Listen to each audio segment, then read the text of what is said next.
Hello, everybody. Welcome today. I'm Phil Rice. I'm here with my good friend and colleague, my good friend and Reiki colleague, Greg Doyle, on this wonderful 27th of August. And we're going to have a very cool chat today about Reiki and the mystical walk. And before we get started, I thought what we'd do is I've been introducing a short meditation just to sort of bring us into the zone when we move into these types of conversations. So what I'll get everyone to do is, if you'd like to join us, I'll get you to bring your hands together like this, just under the tip of your nose. This is called Gusho. Okay, and if you like, you can close your eyes or leave them open. I want you to take 3 nice deep breaths in the nose and out the nose with me. Breathing in, holding it, and release. Feeling light, feeling relaxed. Breathing in, holding it, release. Feeling pleasant. One more, breathing in, hold it, and release. Okay. Thank you so much. And so, yeah, I just want to say to everyone too that, please enter your questions into the chat and we'll get to the questions at the end of the hour. We're planning on around about a 60 to 90 minute catch up here. But, I'm keeping this pretty informal.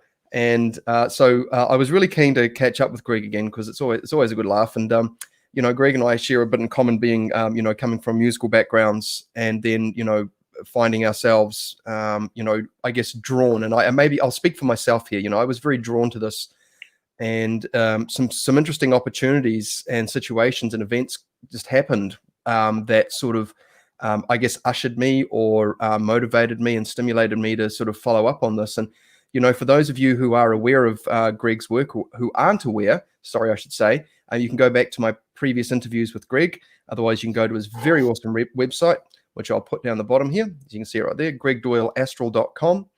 And you can also go buy his book. Okay, just have to. Yeah, you got to. And that can give you a great background into where Greg's been and where he's heading. And I've read the book, and it's very cool. It's a very cool read. It's very relaxed. I've really enjoyed it, and I fully encourage you to get yourself a copy. And it is available, I believe, on ebook too. So if you're not up for the hard copy, you can get the ebook. So, but anyway, brother Greg, thank you so much for joining me today. It's a pleasure to have you here once again. No, it's a pleasure, Phil. It's wonderful to chat to you, and I'd like to keep it formal, if you don't mind. You want to keep it formal? Oh, okay. No. It's great to chat on this subject, and it's funny when you just mentioned that notion of what brought you to Reiki. It is an amazing thing. I think back to those first days when I remember just being fascinated with the actual hands. I don't know if you had that too, like just knowing that the hands could do something magical. Yeah, right. There was that. Yeah. Do you remember back to that? I remember that back to those early days, just thinking, wow, there's something going on with the hands. Just that, it's interesting, the signposts, just the little messages or whatever that just lead you in all different ways to doing something. And it's such a pleasure to do Reiki, and as you attest to, Phil, it's just such a kind of an honor and a joy to work with the energy, isn't it? It really is, even after all this time and stuff. It's just such fun. And considering we've come from musical backgrounds, but we come from reasonably different musical backgrounds. I was a guitar music teacher, teaching students from the ages sort of 7 upwards all the way up to the older kids, and mostly teaching rock and pop and teaching in schools and running a big music school. Yourself, I'd love it if you could share a little bit of of, in a nutshell, if you could, where you've come from with this. Yeah, so like I was a classical conductor and violinist, so I was also teaching a bit of violin as well too. So it was kind of I just loved sound. I remember being a kid just loving sound, and hearing music for the first time. I think I heard someone play the violin when I was about 10. I just thought, oh wow, what's like magical. stuff. So, and then very, very much in that world. And for me, it was fascinating because looking back, I was having to, it's one thing, and I think a lot of people in creative professions will resonate with this. It's one thing having this creative outlet, and another thing actually experiencing the world of it creatively, like actually living in the professional world of it, are two different things. And so if I go right to the very deep end, I remember the last time I conducted a concert, and in conducting in those circles, there are a lot of egos at play. There are a lot of egos at play. It's just a lot of it, a lot of things going on. And I remember that I was conducting, and I felt these invisible hands. This was after I had a fair few astral experiences and sort of weird, what do you call weird, kind of wacko out there kind of things. But I actually felt these invisible hands turning my arms away from the podium, and I'm having to conduct. And I remember just thinking, okay, Greg, and I knew what was going on. I just thought, get through this, then I will quit. And that was the last time I conducted. Bizarre. Wow, that is pretty powerful. It was intense. Yeah. It was very intense, and I felt like I was being taken hostage. Looking back, I think it was me taking myself hostage, a higher aspect of myself taking me hostage. But at the time, I felt like, oh no, do I want to totally go away from what I know? Do I really want to give all that up? And I'm glad I did. Man, I'm a little jelly, I have to say, because I've been dragging the chain with the music. I've been dumbfounded for years why all of a sudden just lost complete interest in listening and playing, and I've talked to lots of people about this. I was even one of my previous guests, Dr. Robin Kelly. He was saying that, it's not actually that uncommon. He's got a couple of people that he works with at the moment that are, going through the same thing, and they're international musicians. But I'm also aware that there are quite a few. I would say that people in the field of who are in the field of whether it's consciousness, of mystical walks, of ufology, or that whole sort of spectrum of these sort of more fringe topics, which are becoming a little less fringe nowadays, that have come from have had musical backgrounds and have sort of some of them have continued and some of them haven't. But it's interesting that there is that sort of common denominator of people, these are people who were professionals. They weren't just sort of dabblers so much. They weren't just like to play, outside of work hours. People were doing it, whether it was performing or whether it was teaching or But it was almost like the gateway for them. But I don't want to get caught up too much in that. I really want to get the audience a little bit excited, because we're going to be talking about all the cool stuff today. And I think when it comes to that is like, you just to recap what you were saying, you were up at the podium, you're conducting, you're feeling hands. Right. And at this point you had been having some astral / out of body experiences. And that's right. And how did this sort of lead you to sort of discover Reiki? Well, I'd had an early astral experience, kind of, if you remember from my book, The Wolf. Remember The Wolf? Yes. I saw that. Yes. Yeah, great. Go on. Well, it was just weird how I saw this wolf, that I'd had this vision, like it was more than a vision, it was a translucent wolf for a couple of days in front of me. And then exactly the same wolf was on a woman's T-shirt who happened to be a Reiki person. So that was how I heard about Reiki per se. But what I found is, but also to concur with you, for a while there, I remember when I was I got into Reiki, having had some mystical experiences, but I was still doing a bit of music. And I remember toward the end, I was still teaching a bit kind of reluctantly, making it as nice as I could, but kind of hiding my Reiki a little bit away. Here I am, a guy doing hands-on healing. But I just didn't really talk about that much. And I guess maybe that's teething, maybe that's trainer wheels, I don't know. But so I know where you're coming from. And I remember that for a while. And then it wasn't until about 6, 7, 8, or almost 9 years ago where I kind of just made the break. And I was kind of forced to go another way. And this was interesting, a little bit like the hands nudging me away. One day I was just meditating, and then I felt this little tweak in the back of my left brain. And then I couldn't when I came out of the meditation, I couldn't remember the names of people, in my family, my friends. I couldn't put a sentence together. It was really, really weird. And I was a funny guy, teaching a bit of music and, kind of getting through the day by kind of being the comic, hiding away with my Reiki, not having told people about my astral experiences. But I had this experience where all of a sudden I couldn't talk properly.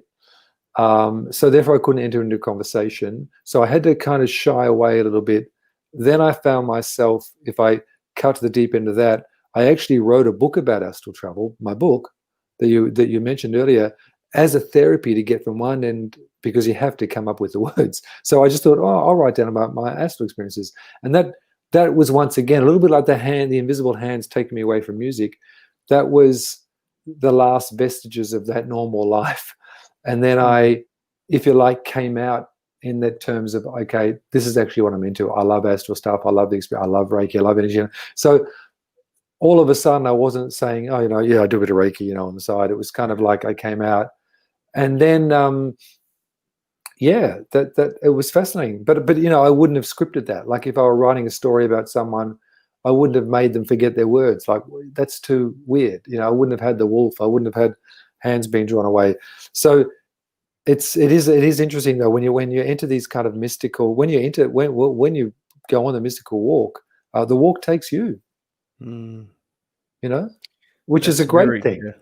It's a wonderful thing, because you surrender to it, and it's not all about you kind of headbutting, which we're taught, I think, in our society, that a good person sacrifices part of themselves in this, like to headbutt, to headbutt the wall, and just keep going, even if it's not necessarily your path. Just keep going, because the keeping going is what's important.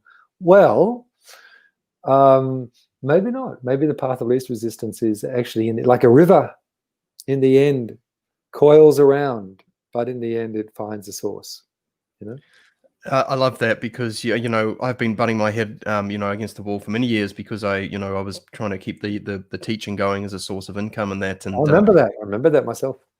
Yeah, and I actually didn't feel very good about it, because I was I'm still capable as a teacher, but I didn't feel right about it because I wasn't listening and I wasn't really into music, and so I was kind of like passing something on that I wasn't really into, and it didn't feel very genuine of me, especially so in a nutshell, my story was about 7 years ago. I got burnt out with the teaching and just had a break from it. But I went to a friend shouted me a ticket to meet some people. I went to, I guess what I would call it back then, a spiritual conference, which was something, pretty outside of my personal experience. And so I went to Taupo, and that's where I met, it was a very small audience of about 50 people. And that's where I met Dr. Bruce Lipton, of all people, and had spent some time where, it was like very cool. I ended up managing to get about an hour and a half with him and Dr. Gary Cook also, and my friend and Bruce's wife as well were in the car, and so we were chatting about all these. Just, man, I tell you what, that was an extraordinary experience. Just being in a car with with Gary and Bruce and that. But I met a young guy down there. It was funny because straight after Bruce's talk is like, I don't know if you've watched many of Bruce's talks, but they can be like 5 or 6 hours. They're like full on lectures. And he squished it all down to about 3 hours. And after that talk, everyone just walked out of there and they're just like, whoa, because he was talking really fast and he's really animated and enthusiastic. And the next couple of days, he lost his voice actually. But what happened was that my friend who had shouted me the ticket, and she drove up from Wellington, I drove down from Auckland, and we met in Taupo because it's about halfway. And she was having a full-on migraine. It may have been because of the intensity of the talk and that. And everyone was kind of decompressing afterwards. And there's a guitar there, so I'm trying to comfort her and play her some nice, relaxing music. And she's just, she's used to having these migraines, and it's full on. Anyway, this young guy comes up, this young Austrian guy actually, and he was quite an interesting chap for many reasons. And he came in and he said, "Look, can I try something?" And pretty much he puts his hands on her head, just above her head, and in about sort of 10 to 20 seconds, she looks up and this thing's gone. And she's used to having them for much longer than that. This is a very exceptional situation. And I was like, wow, that's kind of interesting. What's all this about? Because this is all quite new to me. I mean, I'm just like at this conference, there's doctors, there's naturopaths, there's mystics, there's there's consciousness commentators. There's just this huge swathe of people, this whole new area that I haven't really spent any time in. I made all these wonderful friends in that, but this one situation really stood out to me. Like, of all the things that happened, there was this one thing. So I ended up chatting to this guy, and it turns out that we both have a common interest in a lot of things to do with, like, ancient civilization related things. We both, because at the time it was quite a hot topic, was the Bosnian pyramids. And we were both curious about that, so we had a lot to talk about that. But anyway, he tells me about all these things. He gives me all of this stuff on a memory stick to go and check out. And so I ended up going on this huge exploration into energy healing and hands-on healings, because I'm like going, wow, like you can totally train yourself to like help people with all sorts of various things. And the practical side of it really appealed to me, because I'm a practical person, of course, and I'm sure you can probably relate to this a bit as well. We've talked about this as like, but what I found really interesting about that is that we both had the same birthday, and I've had some situations in my life where have had some quite extraordinary experiences with people who share the same birthday as me, like standout stuff, and I mean, that's probably my sort of, and my version of the wolf in a sense. But, the first healing that I did on someone, I started reading it in a book. This is before Reiki, but, straight away I was getting the results of like somebody having a pain in their shoulder, and then the pain just moved. Like, we actually chased it out. It had been a static pain, and then it just moved. And it was very encouraging. And straight away I was getting all these great results. And it was just like, wow, this just feels like the thing. And I was so fascinated. I mean, I've read I believe you've got it too, the Barbara Brennan book, Hands of Light. It's a big tome.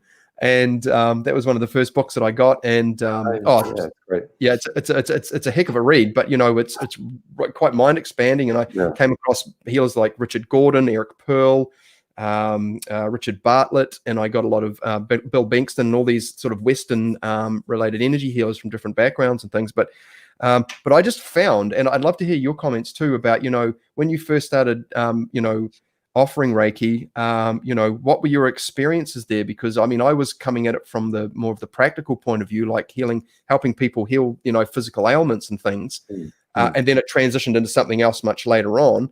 But it was almost like a bridge that helped me get across in a sense. But more so, it was like I was really encouraged at an early start, and I was questioning these people, going, "Are you being honest with me? Are you serious?" She's like, "Yeah, the thing moved out. I felt it move out, and it's gone." And I was like, "Wow, that's incredible." So, I mean, could you tell us about some of your early experiences? Anything that stands out for you with your Reiki? Yeah. Well, I can resonate. I can resonate totally with what you're saying about that notion of the beginning. You do these things and you wouldn't quite believe it. I would think to myself, I remember headaches were a big thing with people. Like I don't remember even myself. If I was driving along, like I never get headaches anymore, but I remember I just put my hand near my head, it would go away. And I think that's amazing. Or I go to someone who had what do you call those, really migraines? And, you just putting, and it get really hot, and I go, what? And then the head, it's gone. And then the next day I think, did that really happen? Did that really happen? Did that really happen? But if that really happened, then the whole world changes. It was kind of like you're trying to find a definition of the world. And now, after a while, the whole world does change, and that becomes the normal world, right? But at that time, I remember that too. It's almost like a different person. It was that constantly needing to be affirming. Like, so you have these bizarre healings, physical healings, and you're constantly affirming yourself that it's almost like the Reiki wants it. I think that's the way it embeds within you as a Reiki healer. I think you've got to have these experiences in the beginning as an aspect of yourself that doesn't believe it. It's really weird. And this goes on for quite some time.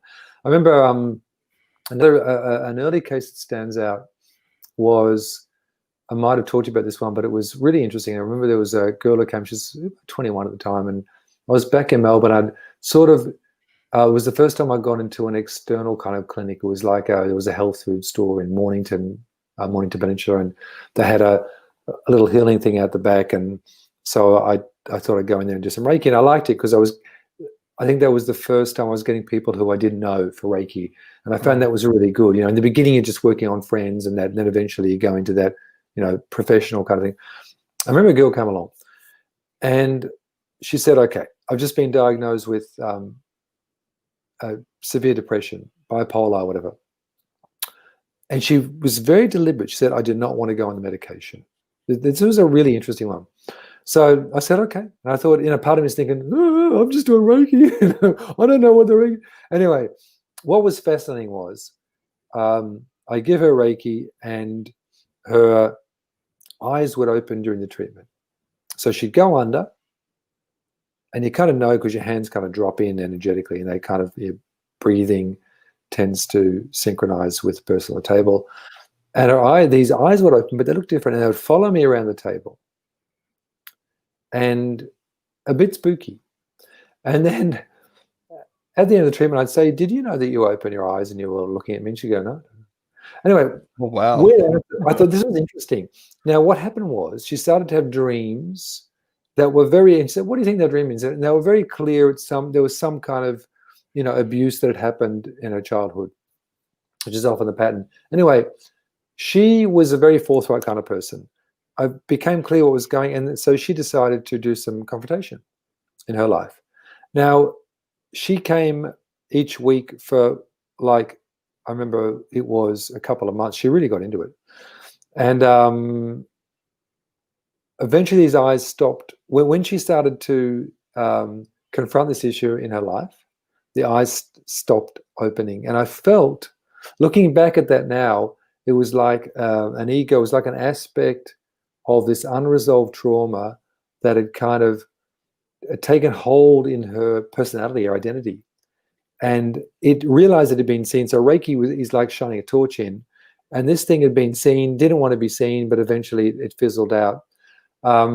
Fascinating. So what I find interesting is how, and even there was one woman who used to come, this is early on as well, the same place. And she'd come in, she looked about 90. She was tiny. She had one leg that was much shorter than the other. So she had a big shoe. And I remember she came on a walking stick. And I had to put a step up so she'd get onto the table. And it took her a while to get to the table. Once she was on the table, as soon as I started Reiki on her, she would go out and her whole body would jump up and down on the table like she was getting electric shocks. The whole body. Like, wow. She would maintain this throughout the whole treatment. Wow. Like, she was on there for about 40 minutes, and like a lot of the energy being expired. At the end of it, this is every time. She came a few times. I'd say, do you remember moving on the table or? Huh? Then she'd get off very gingerly and then walk away very slowly. But I've never seen such a physical performance on the table. So these are things, these are things we have no ken. And that's what I love about Reiki. I remember at the beginning thinking, okay, wow, people coming, I've got to know exactly what's going on. Okay, I want that person to heal, I want that person to heal. Then after a while, you kind of become invisible to it, and you kind of just let it happen. And that's where it's a very joyful thing. And it's almost like we submit our wills. You'd probably have to agree with that, Phil. You sort of, in the best sense, you submit your will to, and therefore this, alluding back to those first experiences that you go, amazing, did that really happen? After a while, you witness so many miracles, what we would call miracles, that you just sort of, you almost go quiet, don't you? It's kind of like, that's the way it is. It's somehow related to the I am, the great capital letters I am, that just, and it truly is a spiritual thing, but also how it works on physical levels and other levels, and other levels we don't even know of. But I've probably waffled on a bit there, Phil. No, that's awesome, man. I love it, brother. You just waffle. Bust out the waffles, bro. Irish in you. Love it. Yeah, no, and I think what it is too is that I was listening to someone speak the other day, a parapsychologist chap, talking about what they call beginner's luck or first timer's luck. With the great example is the CIA remote viewing program that apparently never yielded any results officially, even though they carried it on for like 20 plus years and pumped all this money into it. Yeah, we did it for 20 years, but we didn't really get any results. It's like 20 years took you that long to make a decision on it. Yeah, good on you, boys. And they would talk about how when the new administration would get voted in, the senator who was in charge, or the congressman that was hearing about this program, would come in and just to see what the story was with it and go, we need to save some money. He would come in and he'd go, oh, this is a load of nonsense, or this conflicts with my belief system or something. And they'd say, well, would you like to try it out? And he's like, well, sure, it's going to be a load of nonsense. And they gave him they say, well, just focus on the thing and tell us. And then he'd say, well, I'm thinking this, just thinking it's a load of nonsense. Then he'd bust open the envelope and it's like, wow, okay, yeah, you guys can have another year of funding. That's no problem. And it's like this, like I said, this encouragement to start off with, and trying to learn all about it, get the intellectual sort of like itch scratched, and realizing that, well, this is for me anyway, I found it actually to be a very, very personal and unique sort of process, because I've read lots of people, I've watched lots of YouTube, I've done a pretty wide search and reasonably deep too. And if I put the Japanese sort of origin and conversation aside and just put it more into what's happening in modern times,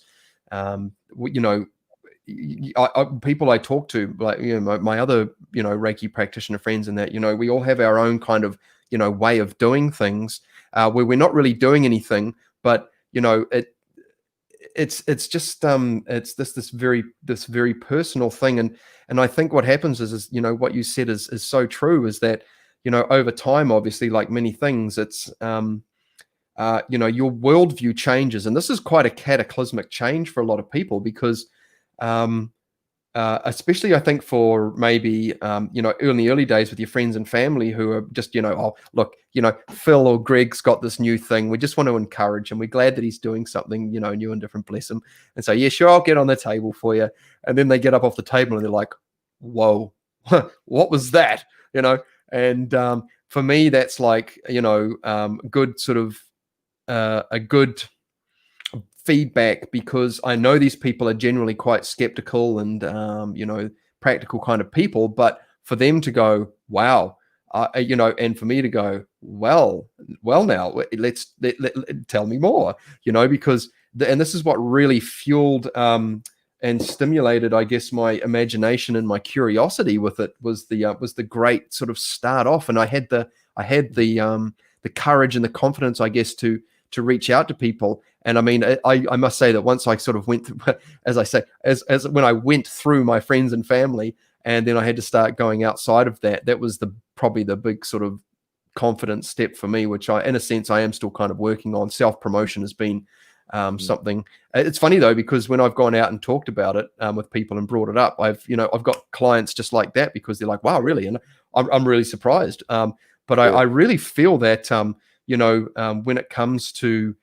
stepping outside of the zone with these things, and then you start getting success, because I actually feel like the universe really it loves courage. It loves people who are willing to try these things out and do these things. And I mean, I don't know, can you share anything on your thoughts as far as what you've noticed on your own walk as the years have gone by from the beginning, about how you felt encouraged, or how things have just sort of shown up for you? Yeah, they do show up. I think you're absolutely right. I think the universe does reward courage. I think often, it's difficult. I remember those early days as well. I think the early days are meant to be the early days for a reason, where you do a lot of the intellectual stuff. I remember with the symbols, spending a lot of time with them and reading a lot of stuff about Reiki, and that Barbara Brennan book, as you say, was an eye opener for me. I was just so amazed with all of that stuff, and feeling why am I so amazed, and why am I so attracted to this?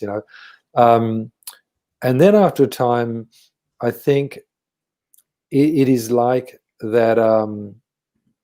It's almost like a waiting room one goes to, and then you get to the point where, really within me, why do I whisper that I do Reiki? I remember early on, why did I whisper that I did Reiki? What was my issue there?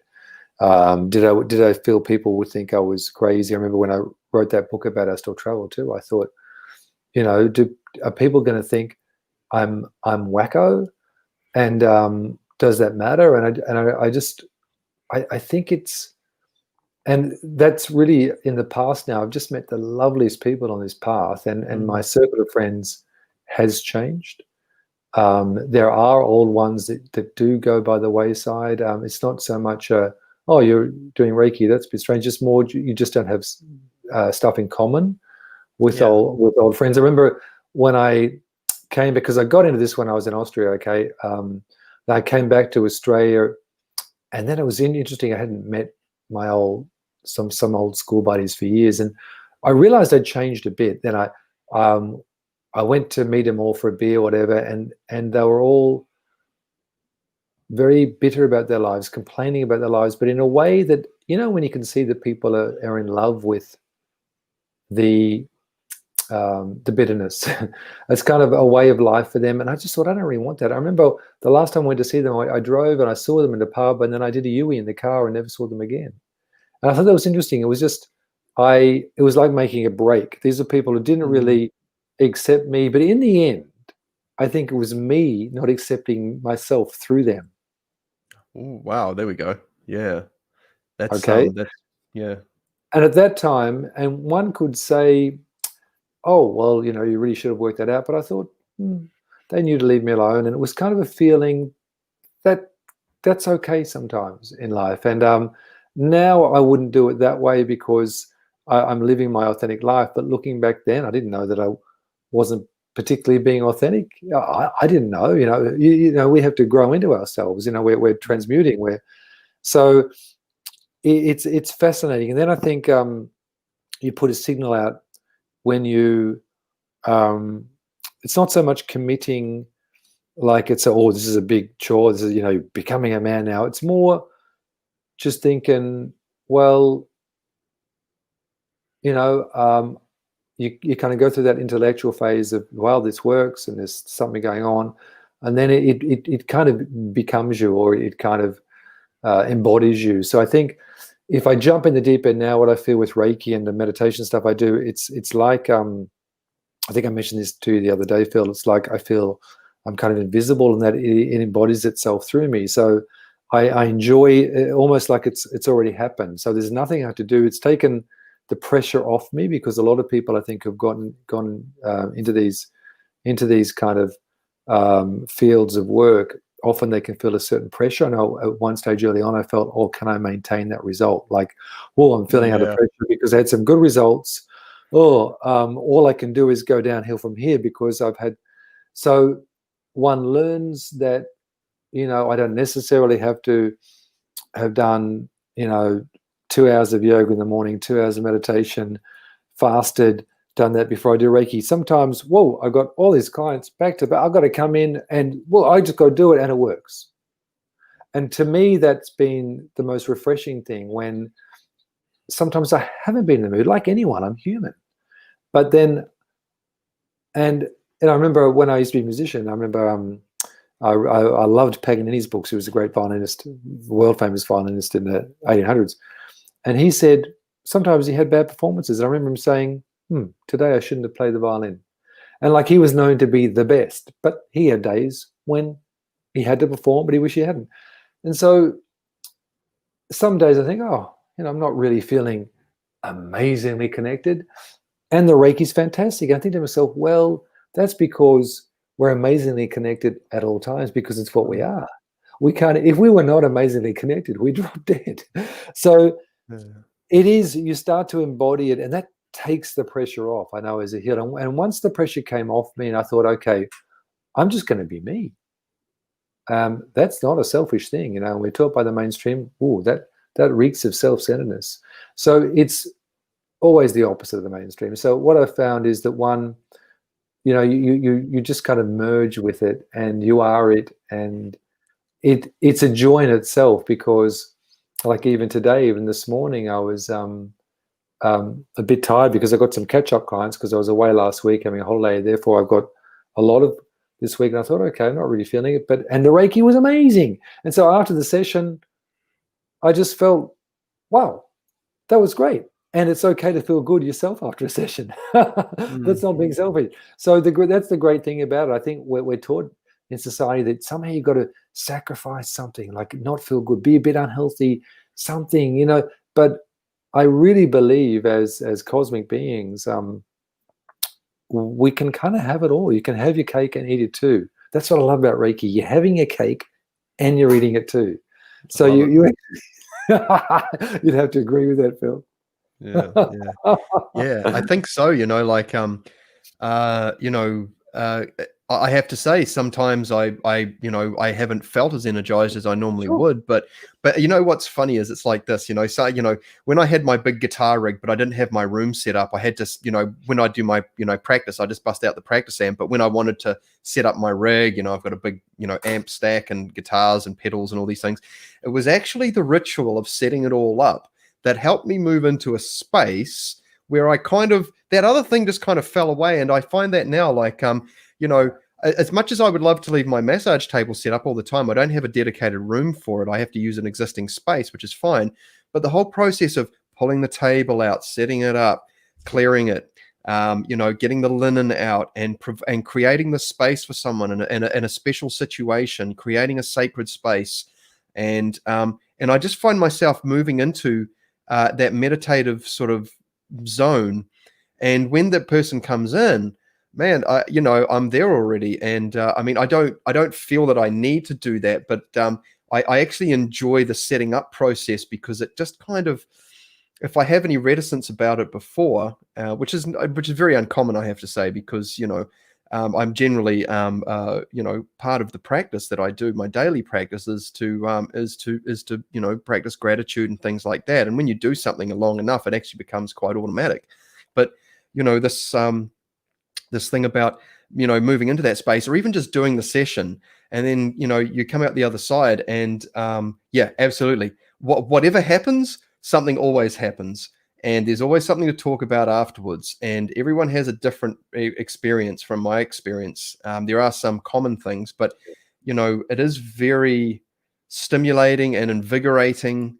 And you know what? I don't know if you notice this, but, you know, sometimes afterwards, I'm actually pretty shattered. But sometimes I'm really energized. And I find, I'm not sure why that is sometimes, because, you know, the understanding that I've sort of developed is that, you know, we are essentially, as a practitioner, like the hollow bone or the channel or the pipe.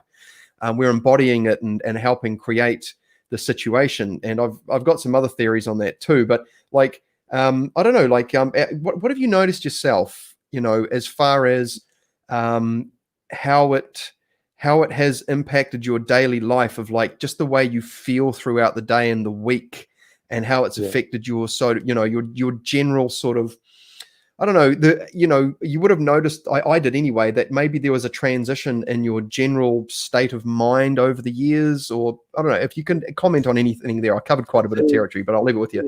It's a good question.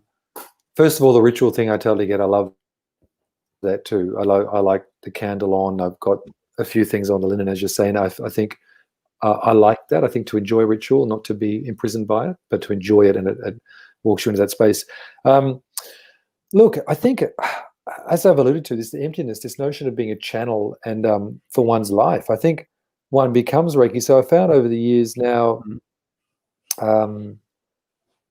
I literally almost become on a certain level emptier in the best sense. So after a treatment, I do feel invigorated, but I think what also happens is this: you are resonating with the energies you're bringing through. So you are healing aspects of yourself, of course. So I find, like, for instance, this week, a lot of clients, there's a bit of an energy drain going on.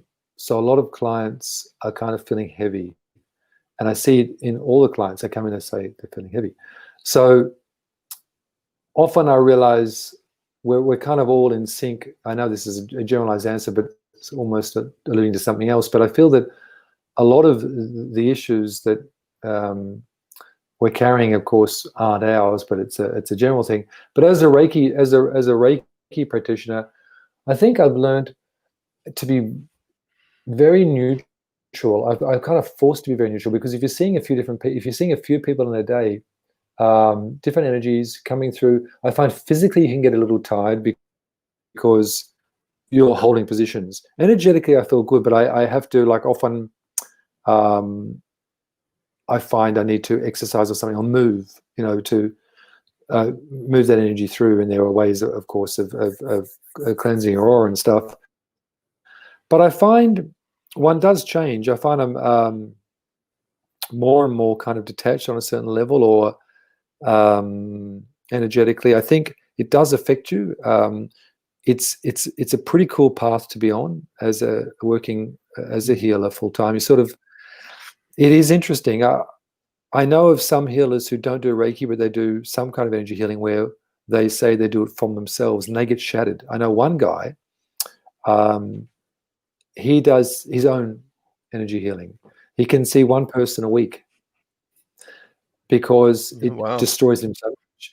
And my discussion with him is, well, when you do Reiki, it's not your energy, you're channeling. And but of course it's going to have a residual effect on you, but it's kind of for the better. So I think, like, I generally feel invigorated after a session, but at the same time, there are sometimes, you can feel a bit tired where you've got to take a day off, or like tomorrow I'm going surfing, for instance, like once a week I've got to go and get that. So I think I met Mantak Chia, the Tao guy. Oh, wow. Yeah, wow. Great guy. And he said, okay, you do Reiki, keep fit.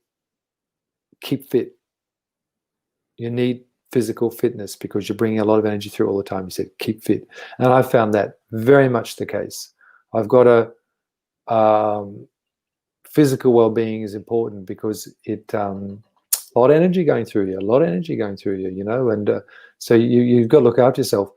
It's very hard to actually put a finger on what's going on. I mean, the energy invigorates me, but by the same token, when I've done a Reiki course with a group of people, attunements like that can be very tiring on the system. A lot of stuff's come through. You're bringing through high energies for people. So I think a Reiki channel needs to look after themselves. And I do even know Reiki channels who've had chronic fatigue in the past. And they've run themselves into the ground, or they've seen too many clients a day too often. So you've got to, I find I'll have a few clients and then the rest of the day do something else, or do you know what I mean? I've got to change it around a little bit. So that's tricky to answer that question, because it's just, it's fascinating. One's always changing, but you kind of change with it, so you become, I feel in the end, almost, as I said, kind of like a non-identity within me. I feel a sense of non-identity. I feel a sense that there's nothing much going on, in the best sense. I just I think because you're bringing all this energy through, it's going to alter you. It's, it has to. wow. It has to. I mean, and this is the thing, because when I first started doing hands-on healing, this is well before Reiki. I was doing, generally like mechanical things where you were doing a lot of visualization and things like that.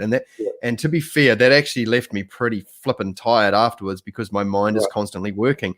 And what I've discovered is that, here's the thing, right? I mean, not all energy healing is the same, because, different people can produce different outcomes with different people. I find, you could have one person go to several different energy healers and have completely different experiences. And you could have a bunch of people going to the same person and getting a completely different experience, each one of them as well. It's always a very unique thing. And I think for me, that has been later in the years, after I realized that, the physical healing side of it is certainly part of it. But it's when you start, hearing stories from people who've come to see you, who have said, I've started having really interesting dreams, or, sometimes I like to play with a pendulum. It's going off the charts. Or all of these really interesting things have just started showing up in my life. Or this broken clock, or this thing in my house has just started working again, or the list goes on. And what I find is, it's like, well, I mean, those are interesting. I mean, I can't, I'm not going to say, well, that's because of the Reiki, but it's like going, it's very interesting, because for me, it's like, and a great example is I had a lady come to me. I probably shared this previously. This is just one of the many, many stories. and she used to have out of body experiences as a child, and they sort of as a lot of people do actually apparently, and then they kind of forget about them, and then when they go through the schooling system and grow up and that it's very much to do with where your head's at, I think, your psychology, and that's it's funny because we're both at this in that period of life now where we're like trying, well, I am anyway. I'm changing my psychology to be more like a kid again, in a sense where I'm more open to possibility. I'm almost like trying to unschool myself through and I haven't been able to do it a little bit through intellectual understanding, but generally through experiential processes, like just going, okay, I'm doing Reiki, I'm really enjoying this is wonderful, but and for me, the feedback from the people that I work with is really important. And this lady was telling me that she said, the day after because she came for 2 sessions, she came for 1 session, she'd been in a car accident, she'd busted her arms, she was feared for her life, and she could have gone, it had been 2 months. And every day she was having trouble sleeping, and she thought about the accident every day. And it was just like every day was a struggle. And she came for 1 session, and the next day, and the second session she comes in, she said, what, that's the first time I've had, this is the first day in 2 months that I haven't thought about the accident until I've mentioned it now. But she's also said I've been able to sleep. And then on the table, that's the second day, she was saying she was actually a bit freaked out. She's like, oh my gosh, I felt like I left my body while I was having the session. And then she said to me the next time I caught up with her, she said, yeah, I'm able to have out of body experiences again. And this thing seems to have triggered it.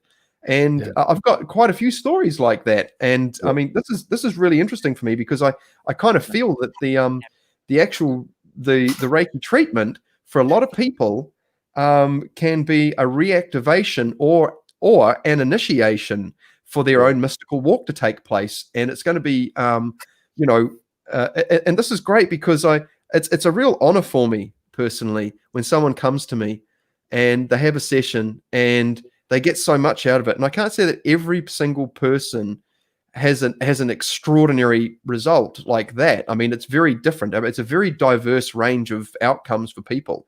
But it's for me, it's like the more I do this, and the more I'm being a little courageous and mentioning it to people, and they come to me, the more I seem to be attracting people who are looking for something a little bit more meaningful in their lives. And I end up being a sort of a facilitator for this. And I'm not trying to sound like I'm some kind of, chosen one or anything like that, because I'm sure this is happening to a lot of people. Some kind of chosen one or something like that. I'm joking. What's that, sorry? I'm joking. I said you sound like some kind of chosen one or something. Oh, yeah, man. No, look, but you're absolutely right. Speaking of the childish, find the child. I like the background because it looks like you've got that hat and your hair's going out, like, so that's very you're absolutely right though. I think Reiki, it's amazing. It activates. It's funny because we can try to find different definitions of what's going on, but I think with a lot of people, it seems to be getting their fields in sync. Like what I often feel is that I can feel the energy body and the physical body is not quite together. Mm-hmm. So I find by the end of the session, their bodies have a little bit like a car with loose parts on a bumpy road. So by the end of the session, it's kind of synced their energy bodies and the physical bodies so that energy is running as it should be. And therefore, their reality wraps around them slightly differently. It's like they're sending a different signal, and therefore things happen that are like activating or pivotal, or like maybe they lose their job, but then something else happens, or they, something, and it's amazing. So as you say, not just on the physical level, but of course it's the same thing in the end because their energy body is an aspect of their body. So it's permeating to so many levels, and I've seen so many things that. So many changes in people's life, for the better, and it is a remarkable thing. And I think that as facilitators, we're literally part of their kind of karmic journey, and it's nothing to do with, as you say, feeling shy about. I mean, you were the right person at the right time for that person. So in many ways, you are then the chosen one for that person because they've come to see you.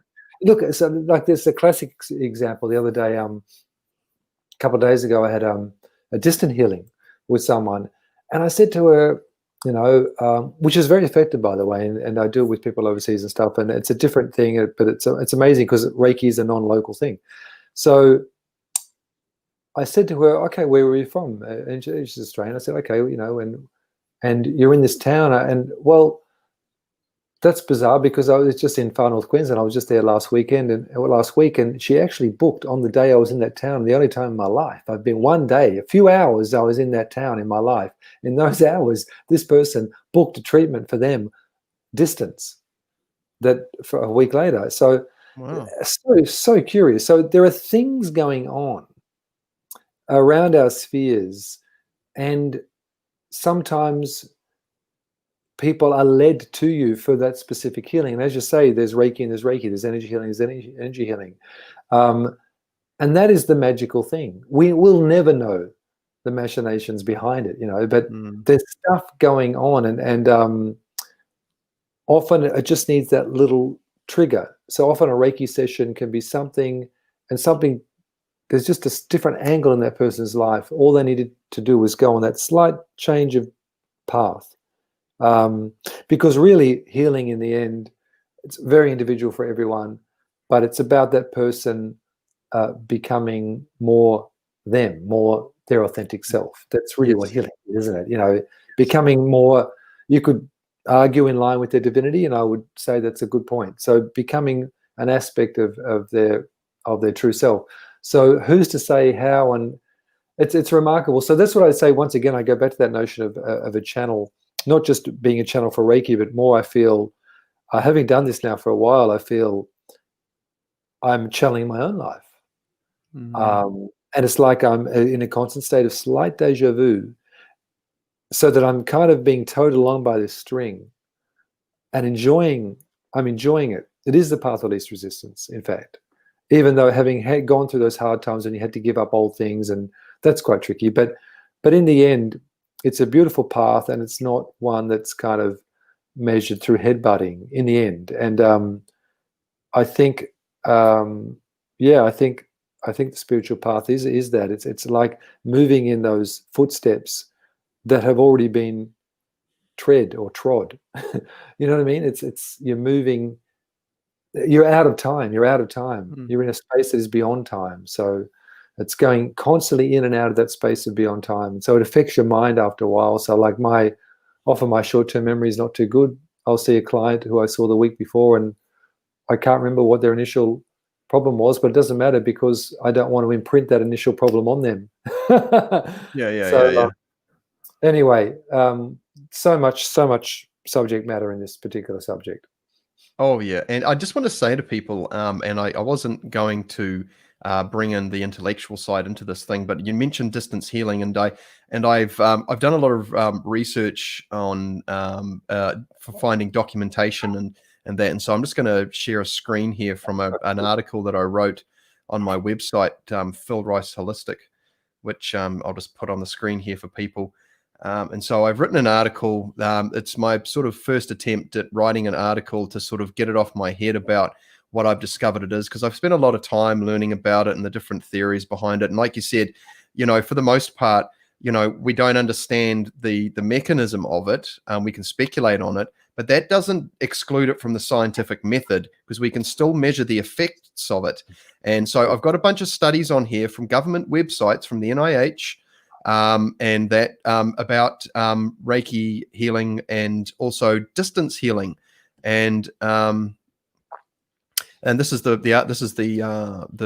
excerpt here. I'll just quickly read it. As a result of his analysis, Schmidt concluded that the DMILS, the distant mental interactions with living systems, studies provided proof of principle that focused intention and attention do affect the human body and behavior from a distance. Wow. So that's actually like you can see the word GOV in there from the NIH. So you take that from what you will, but there's a lot of studies available on distance healing for people, because I've met people who are really open to hands-on healing, But but when you start talking about distance healing, that's too much for them for some cases. And so some of the greatest challenges I've had have been on the distance healing. But personally, I mean, I've had some great successes with it, and I think it's once again, we can't always make a guarantee. It's almost like dropping the need for some kind of outcome, because like you said, you're doing your thing. It's like going, because sometimes I feel the energy and sometimes I don't. It doesn't mean that it doesn't, and I put this in the article too, it doesn't have to be a sensation felt for there to be a positive outcome, whatever we might perceive that to be, or an outcome of any sort. It's almost like, I put my hands at a guy's head and I can feel something being pulled through my hands, like his head is like sucking the energy through my hands. Yeah. And then I go to his belly and then there's nothing. And I go to his feet and I can feel this fluffy kind of fuzz around his feet. Like, I've got my hands away from his feet and that. And it's I think for me, and we've talked about this in the past, even in our off-air chats as mates, and that is that, one thing I really like about this is that, it's always something different. It's not the same different day kind of situation. It's always very interesting because it's, and I think this helps with myself moving out of my old paradigm of thinking, my old worldview. Like you said, you go through the process. I've shifted on from a lot of my social circles as well. I became quite isolated. I still am in a sense too, but I am connecting with more and more people about this conversation, because part of what I want to do is to find fellowship with those, because it helps me. Do you think that may be because of your headgear there? Do you think that's made you isolated because you wear your hair out like that? I don't normally wear it out in public like this. I love it, man. You're really. I love it when you start busting out the gags, bro. Because I don't see enough of that on your interviews. So you're always welcome to bust out the gags when we chat. So it's all good. But I think you're right. I don't really have. You know what? I've got to say, I haven't really got a shoe. I haven't really got the shoes or the bag to go with this. I do like that. Also, the arms of that. It's actually a great. Yeah. Anyway. Yeah, elephants. Yeah. But I do hear what you're saying, and I did distract you from what you were saying there. That's a good. The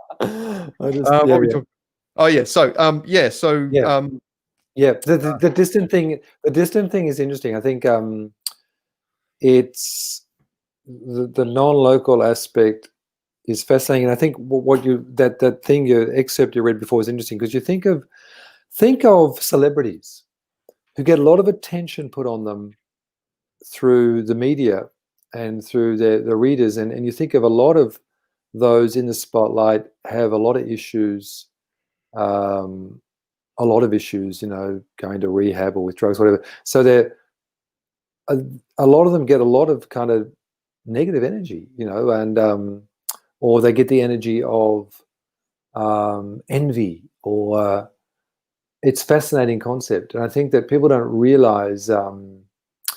It's like Aboriginals will say that they don't like you to see a photo of someone who's deceased, and it's because they don't want that energy going toward that, because that person's moved on. And so it's even in people who are alive, of course, when we think good of them, like you think of praying, whatever. And so I found with it makes you, I think the whole Reiki thing and distant thing makes you very conscious in a good way of what you think, and it's like like I've met people, I once met a politician who I didn't really like his politics, and I thought, when I meet him personally, I'd say something, but when I met the guy, I thought, what a lovely man.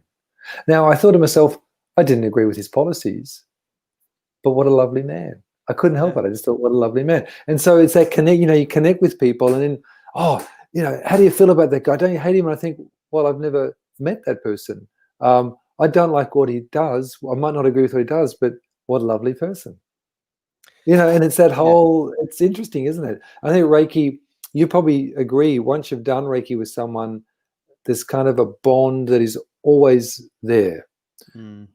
I had it was tremendous. I was doing a Reiki course, and as I was doing the attunements, it was great. One of the after the attunements, one of the guys who's being attuned said,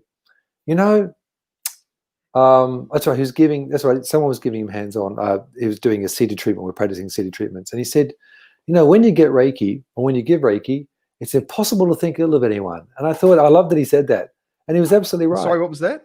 He said, when you get Reiki or give Reiki, it's impossible to think ill of anyone. Right. Yeah. Yeah. And I thought, absolutely. It's just sort of, it takes you out of that normal kind of need to have a stance toward, and I think that's very much needed in these days. And you'll probably agree with me, but I've noticed since this whole situation happening in the world, an influx of clients, so many people wanting to look into themselves now, they're checking their values.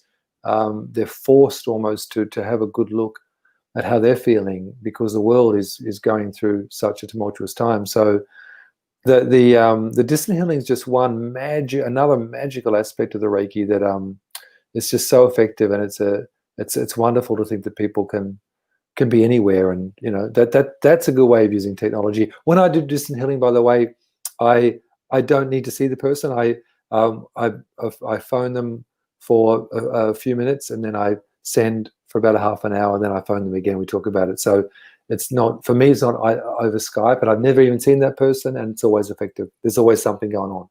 Yeah. So because our beings know who they are, we know, it's connected. It's greater than us. So once again, it's a surrender and giving in. But yeah, but back to your head getting beautiful. Yeah. Oh, thank you. I actually had it up down a bit lower, and it looked like I had horns coming out, and somebody mentioned that, because I was interviewing a guy, and we're talking about a lot of occult stuff, and so some of the people in the chat were like, dude, you look like you got horns. And I was like, man, because I've had some pretty interesting comments on YouTube about things, depending on who, and I was like, and I just put in there, it wasn't intentional, but I was like, oh, well, does it bring up my cheeks or anything like that?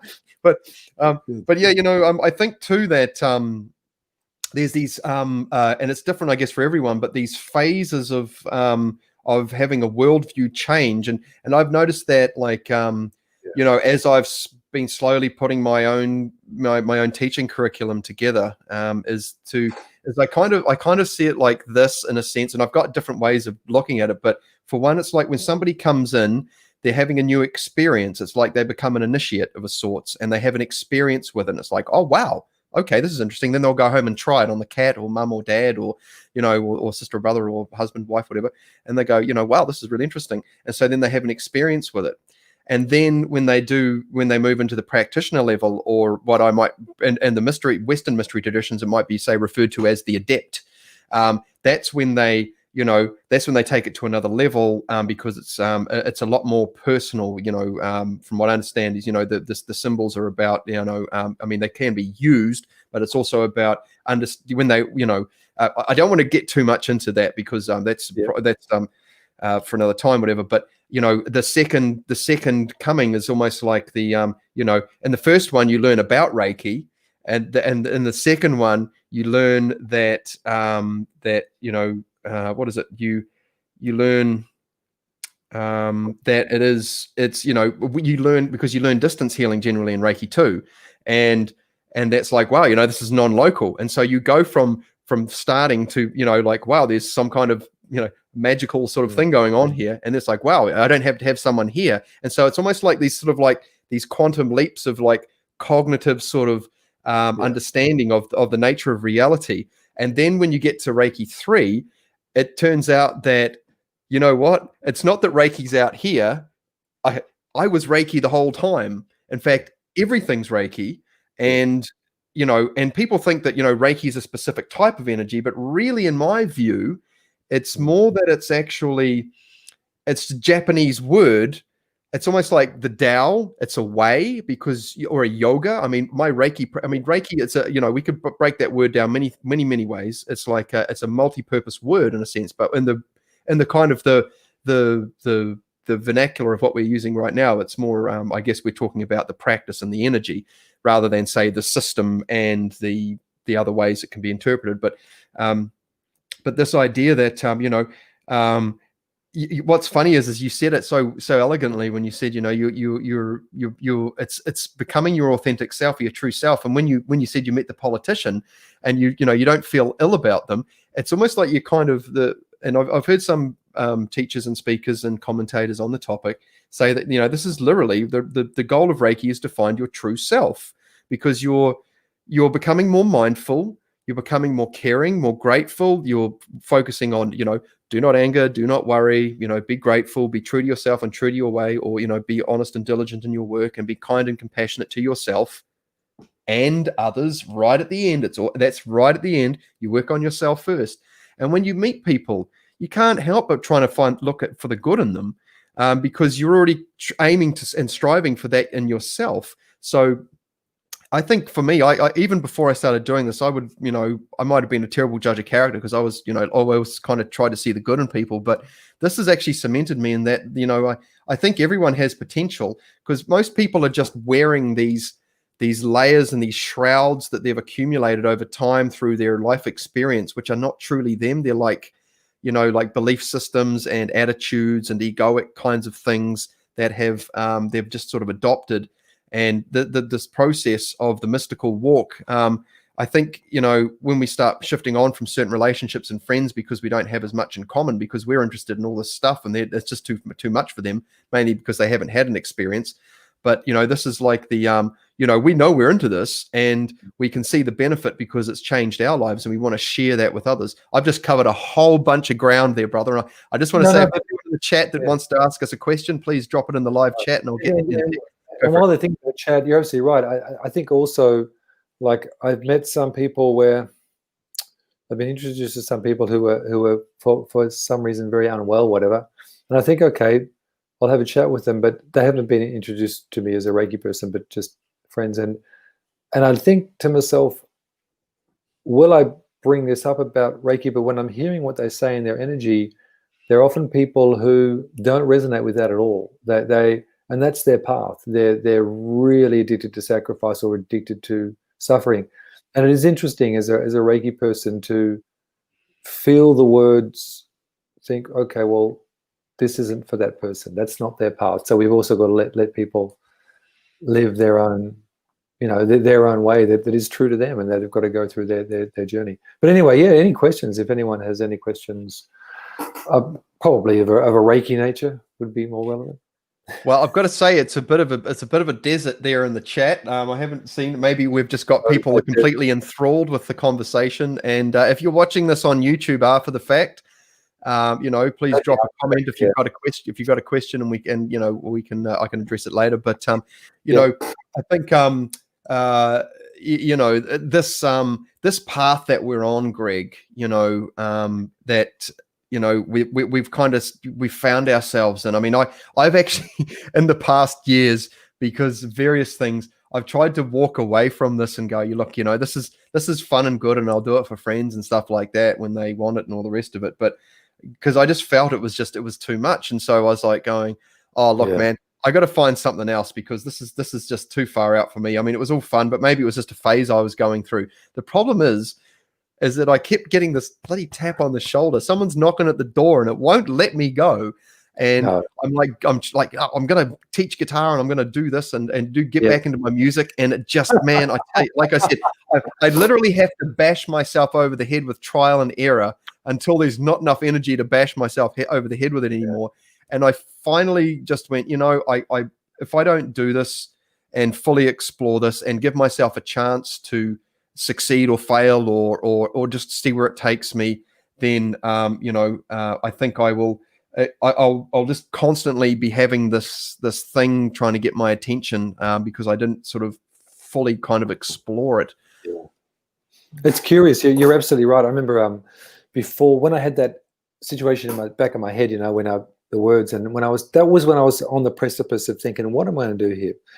And I went to this, what was he? She was a physio, I think, but she kind of did body testing.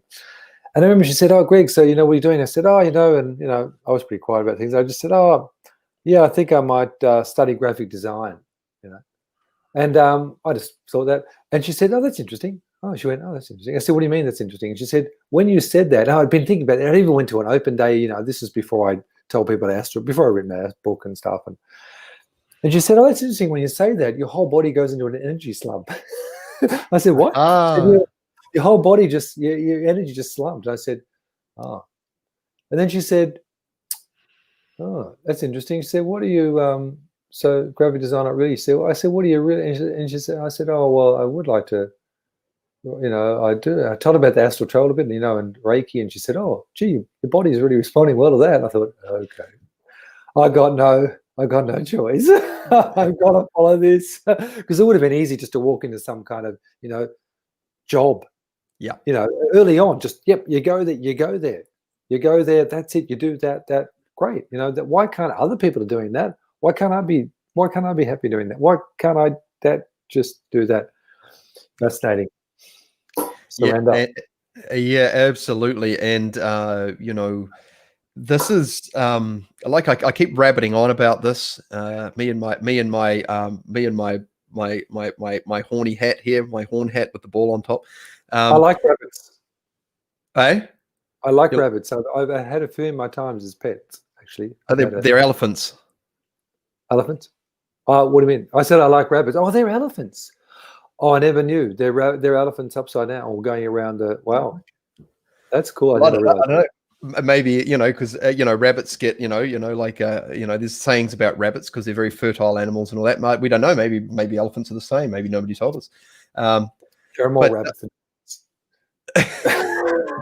but go on. I think there's a link. It could be. It could be. And elephants.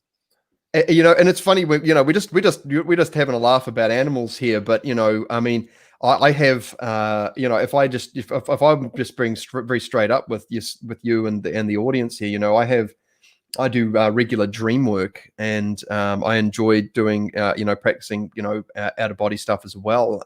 I feel that this is all goes part and parcel with the experience, and you, like you said, when Muntak Chia is saying keep yourself fit, I'm like, man, what's funny is it's only been in the last few years that I've gotten to running.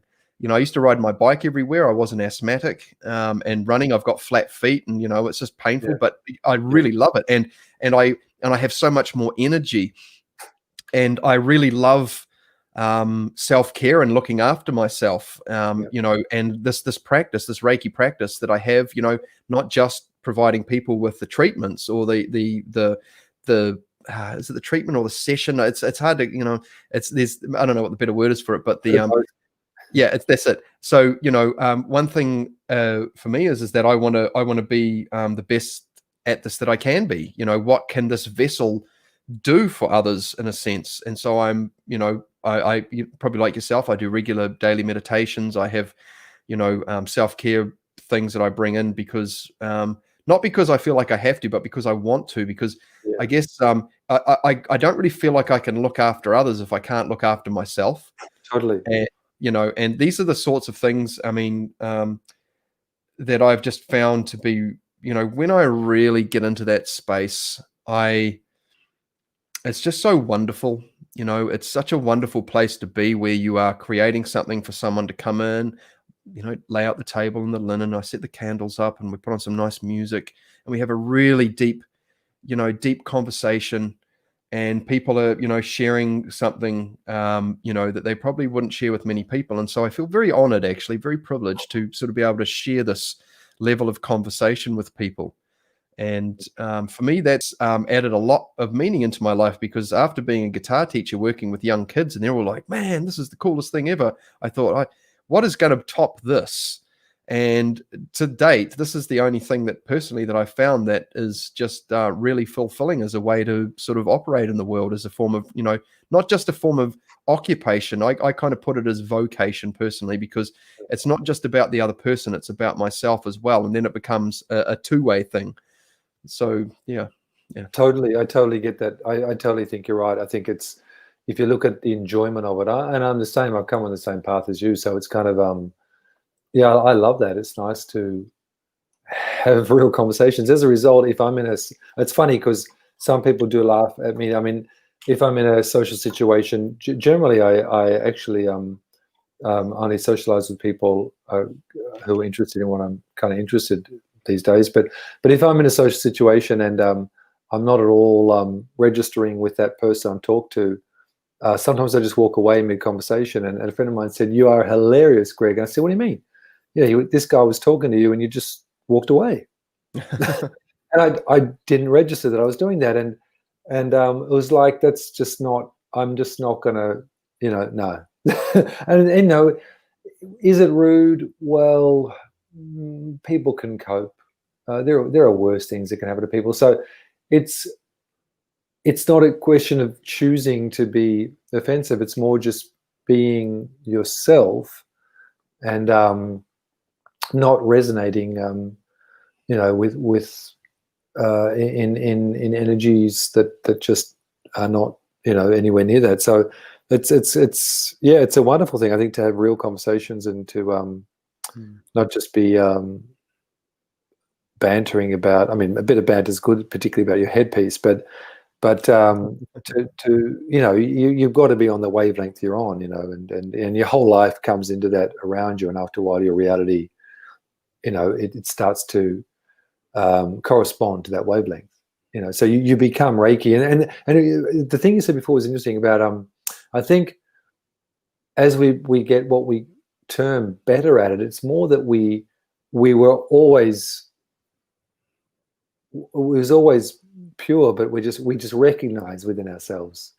It's almost like we're finding our way back to who we actually are. Yeah, it's and it's already there. It's already there. All we're doing as humans is intellectually coming to terms with what's going on bit by bit. That's being worn away so that we accept ourselves to be that person, because we are already that perfect Reiki channel, but we're just accepting ourselves as that, bit by bit. That's it, man. Oh, that's really well put. Yeah. And, I mean, this continues to be fascinating for me. I mean, I'm not sort of, treating people full time as much as I would like, but, I really do treasure it when I have the opportunity to do so. And I find also that, I did, and some people, if there's anyone in the audience now who's listening to this, who's considering starting up a Reiki practice as an offering it to others, or you are currently, and you're not sure about, how to get started, or, where you want to go with it, because there's many ways to do this. I mean, for some people, Reiki is a self-care, practice. It's a personal development practice. The actual being a practitioner and working with people is, that's, not necessary to be, that's certainly a wonderful thing to do, but I mean, you can bring it into your life as a spiritual practice. So, actually, this might be really great. If there's something that you could offer, let's say, when you first started out, I know you've been doing it for roughly 12 or 13 years, roughly now. Is that about right? Yeah, that's exactly right. Okay. Pretty good memory. Maybe I'm just a dodgy stalker, right? I mean, checking out your Facebook. What was it now? 2020. So I've been a Reiki master since 2005. So 15 years Reiki master, and then I started a few years before that. Okay, wow. So it's been a long time. It's almost 20 years since my first level. Yeah. Wow, dude. I know it's been a while.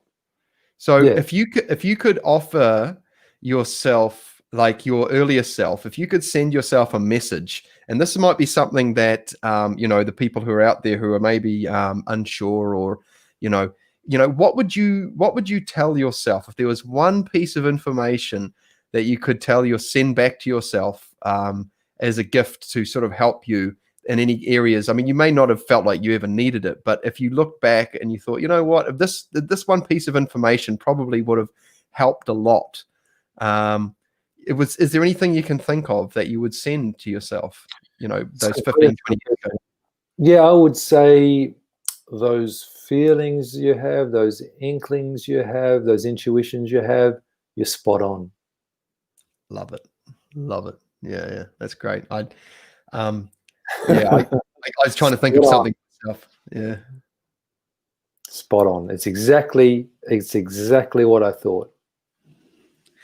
Yeah, and if I was going to offer the same thing back to myself, I would just, I'd be basically saying, look, just do it. Just do it.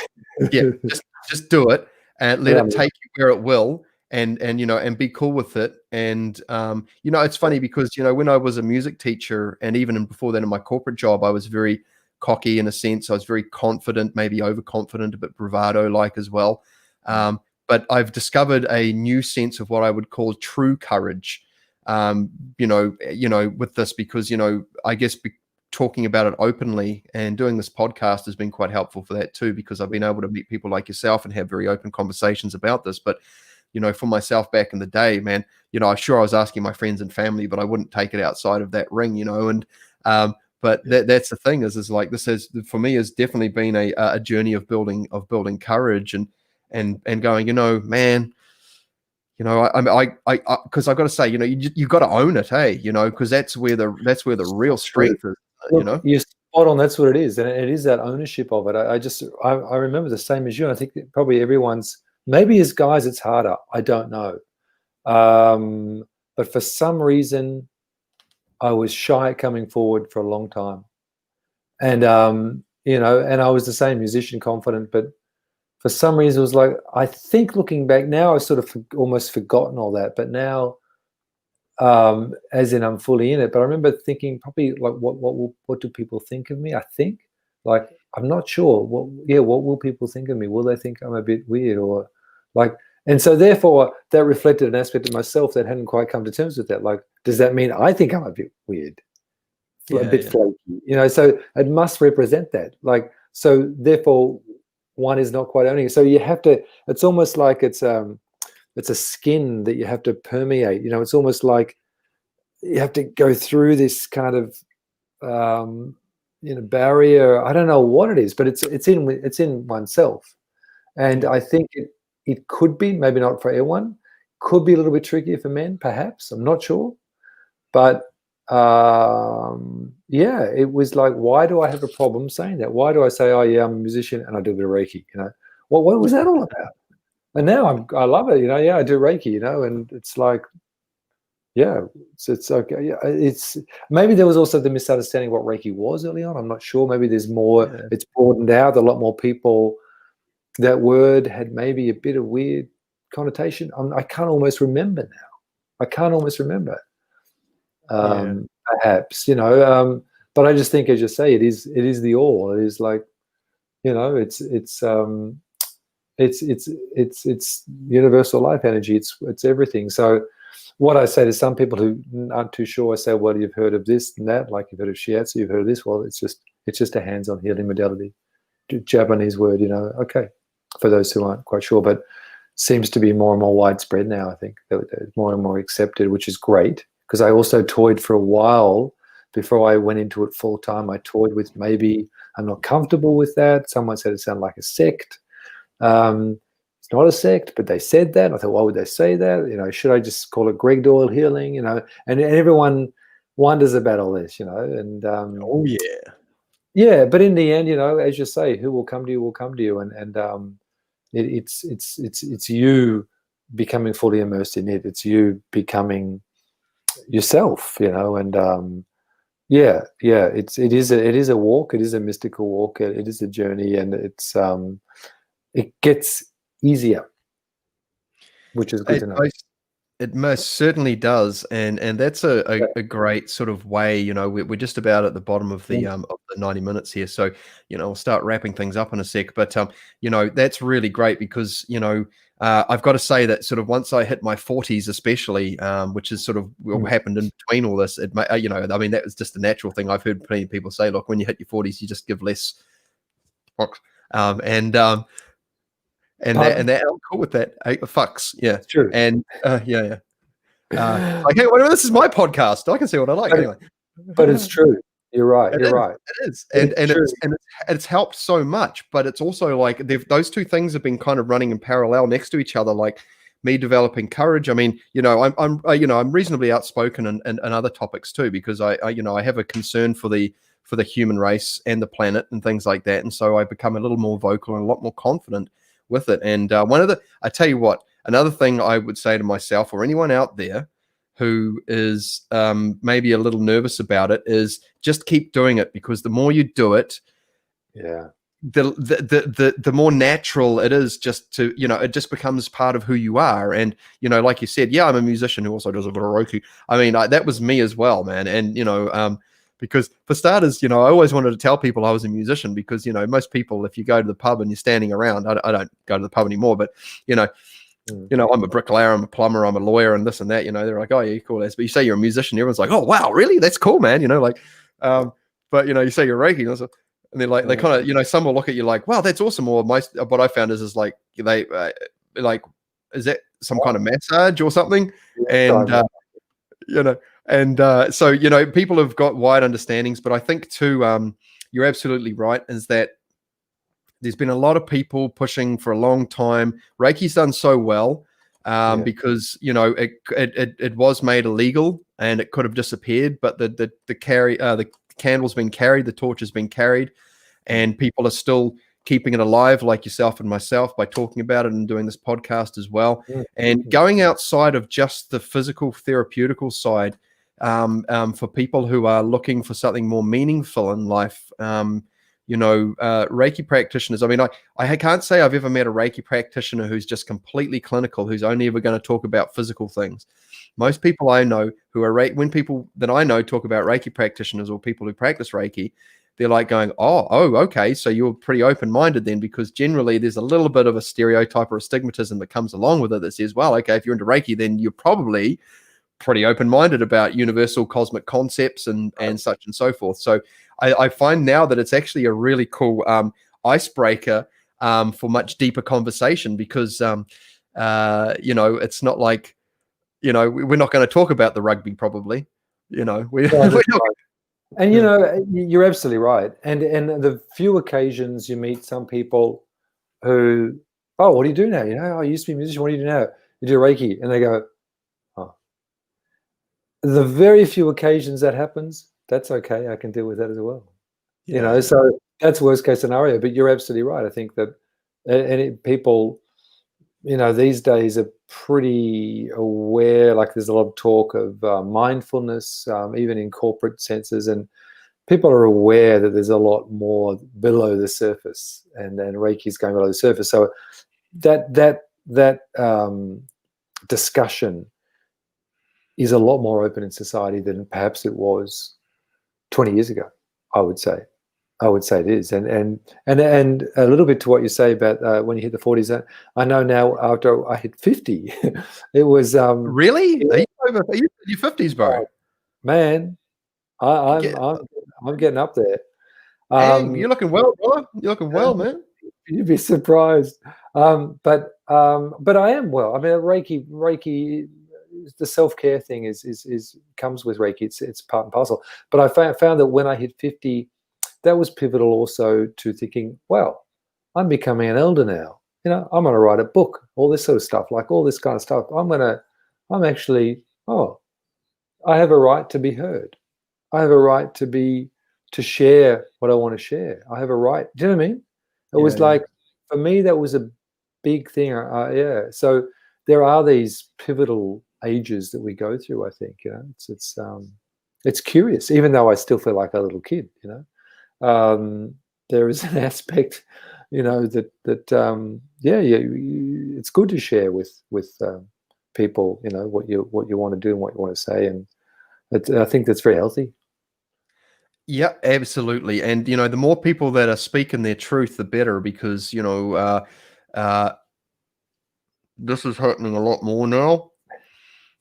And this is this is going to have a psychological impact on generations to come if something's not done about it soon. And so the fact that we just without going too deep into that, I just want to say that the fact that people are more open to talking about these things that we can't quite explain, even with a microscope, a test tube, a calculator, or a guy in a white coat, because I'm still skeptical about things, but I guess I don't let that sort of stonewall me from, being open to new experiences. Like, I guess I want to explore, I mean, we've only really just even brushed on the astral projection thing, but I mean, when you have a firsthand, like a hyper lucid, hyper visual, virtual hyper real, ultra real experience. I mean, that's life-changing stuff. And, and it's hard to let those kinds of things go.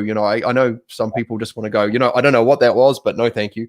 But, now that people are, there's a lot more open conversation. There's a lot more, Totally. There's a lot more just conversation just happening about these things, because I guess what it is that, I think the internet's opened things up, but also people are having experiences. Like, we know we're in the middle of an awakening process right now. And I think that part of that is that because people are questioning things, they might be, when they start, like if they go down, whether it's the ancient civilization thing, which is a hot topic as well, Göbekli Tepe and, things, they might go down the conspiracy route, or they might go down the UFO route. I mean, that I think starts to change people's synaptic connections in a sense, and can open them up more.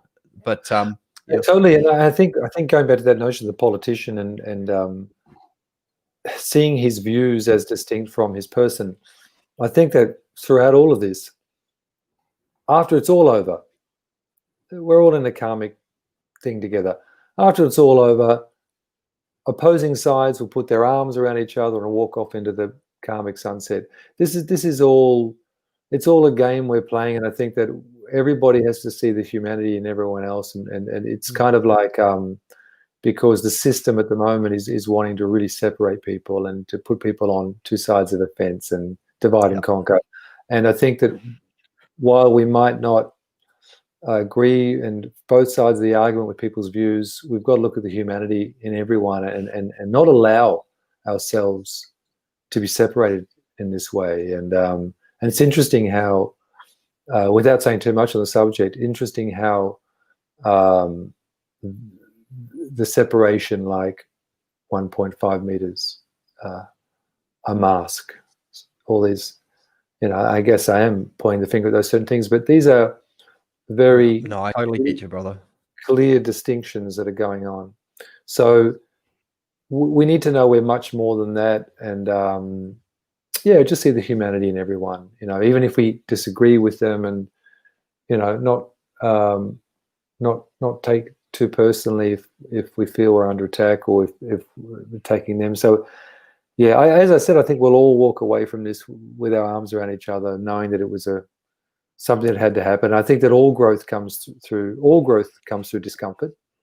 And I think that's what we're having now. It's like a pustulant. All the rot is being exposed. The rot is being exposed. And anyway, we won't get too much of this, but why not? At the same token, it is part of Reiki as well. It is part of healing. And I think as a collective, we're going through the volcano.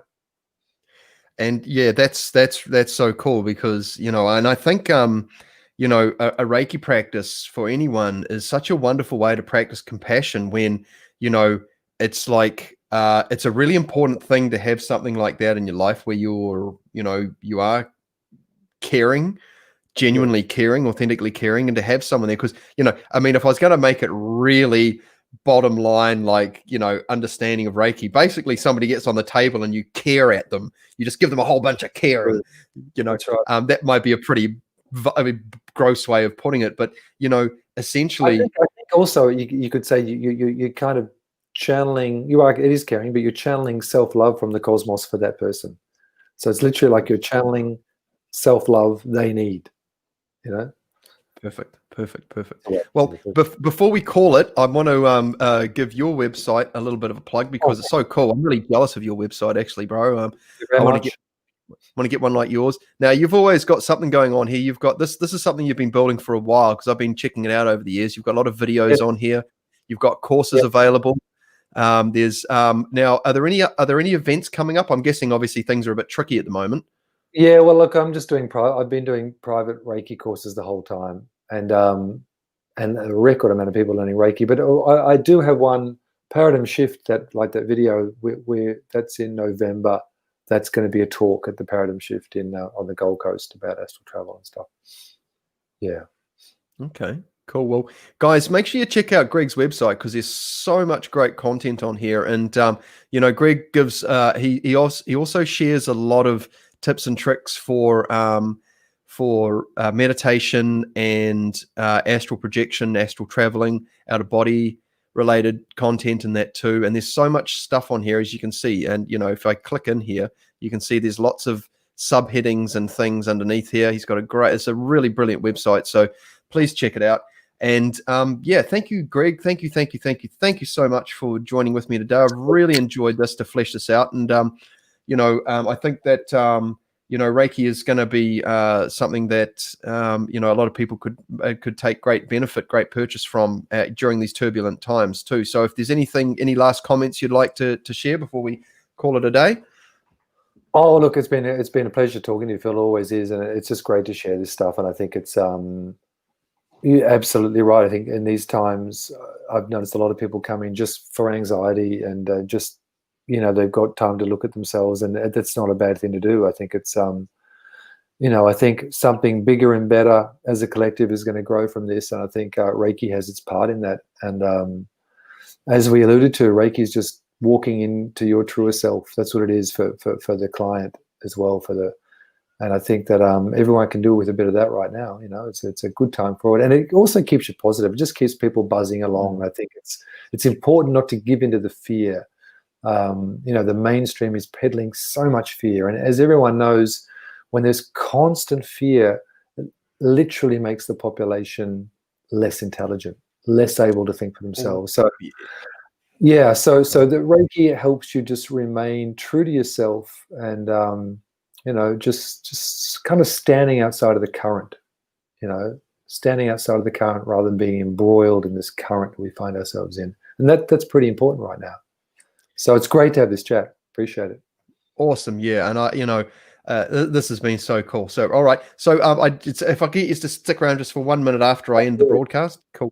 So just want to say thank you to everyone who's watched this video, and, you know, please, by all means, leave a comment or leave a question if you've got anything, and I'll attend to it in a later date. But I very much appreciate you all. Thank you so much, and have yourself a beautiful, wonderful day during these very interesting times. And for those who are, you know, on the page with, I guess, the greater reality, this makes for even more interesting times. So watch the space, and we'll hopefully see you all again very soon. Thank you so much.